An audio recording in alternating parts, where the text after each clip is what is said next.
Welcome back to Math Dogs. If you're new to the channel, please comment, like, and subscribe. If you have any questions, please comment down below. Problem number 2 says 57 equals 15 plus 7x. So I'm going to go through my 4 steps: eliminate fraction, simplify sides, add opposites, and divide by coefficient. There's no fractions in this problem, so I don't have to do anything for that step. Both the left side 57 and the right side 15 plus 7x are simplified.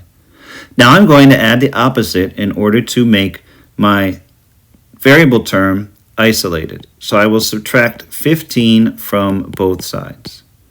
57 minus 15 is 42.